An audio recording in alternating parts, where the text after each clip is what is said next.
Now let's create our frequencies for these total reported and create a bar chart so we can see what this sampling distribution looks like. Okay, again, these are, it says sum, but really they're means. But even if we just called it a sum, then yeah, that's fine. That's still a sampling distribution because we took a statistic. We took a sum of random numbers of our sample. So we're creating the sampling distribution.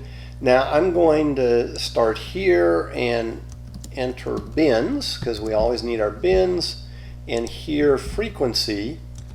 Now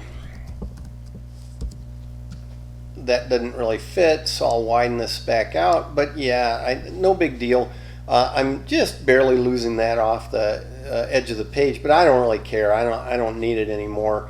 I really am only interested in you know, this stuff over here, the total reported, and then filling these bins and frequency in. And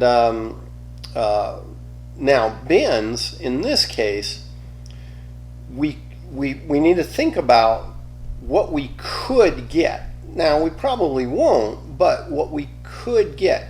So all of these could have been 0 in here in one trial, in which case that would have indicated a 0 then for the total sum, and so we need to account for that, and then 1 and 2 and so forth.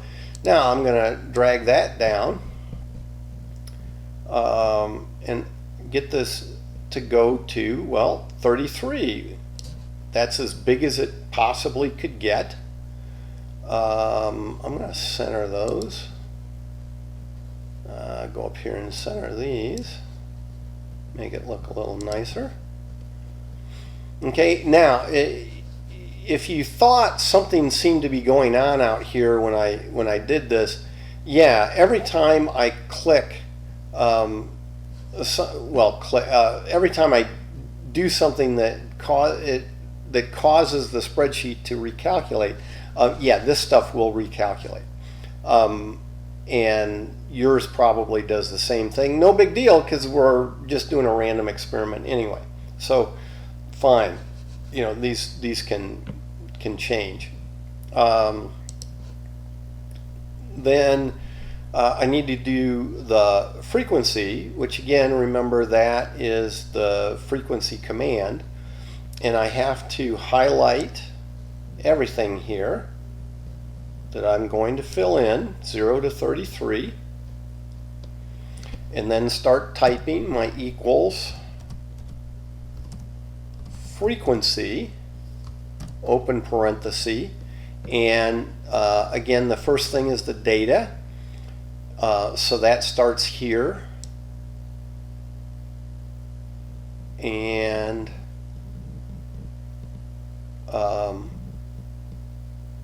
we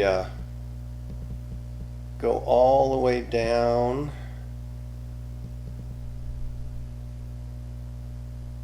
to 1,000, and this time I'm not typing anything in. I am going all the way down to 1,000.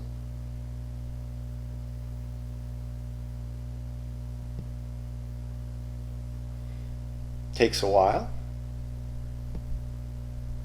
I should have like music playing or something, you know, while we're waiting. This is partly to show you why I like the you know, partially filling in this way and partially typing when I'm pretty sure of the row number that I need. So, you know, or column designation, but I'm almost there. There we go. And there's 1,000 rows. It went down to row 1001. Okay, so I can come over here and come back up to the top. Okay, so that was my data, comma. Now I need my bins, and that's 0 down to the 32, not the 33. Remember, you only go to the next to the last one because it automatically fills in this bottom one.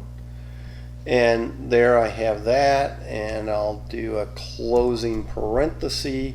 And remember, it's an array formula, so Control Shift, and now hit enter. And there we go. And what we see is, yeah, you know, no cases here from 0 to 9 in my case. Now you might have, you might get something in the 8 or 9 region. And then my biggest was what, 25, and you might get something. Oh wait, no, not 25. My biggest was 27. You might get something, you know, at 28 or so. But there we have it. There's our frequency. Again, I think I'm gonna center those just for me so I can see them a little better. All right. So there we have it. Now, in doing this video, I just realized in the previous video, when I did this formula here, I used the actual 0.59. I don't know why.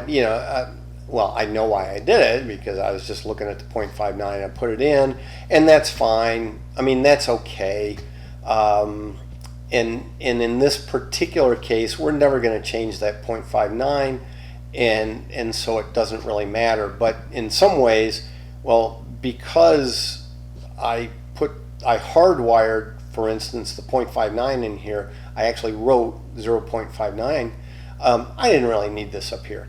Now, what I meant to do and what I told you in the directions was to whoops, I clicked on a cell there. Didn't really mean to. I do mean to now, is that I should have come over here and clicked on that where it said B1, and then, well, it's still doing the,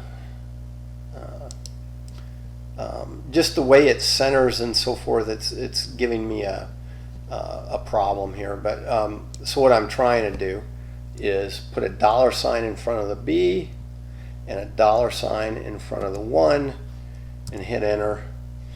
And then, you know, what I would do is pull that over, and then I could fill that down again.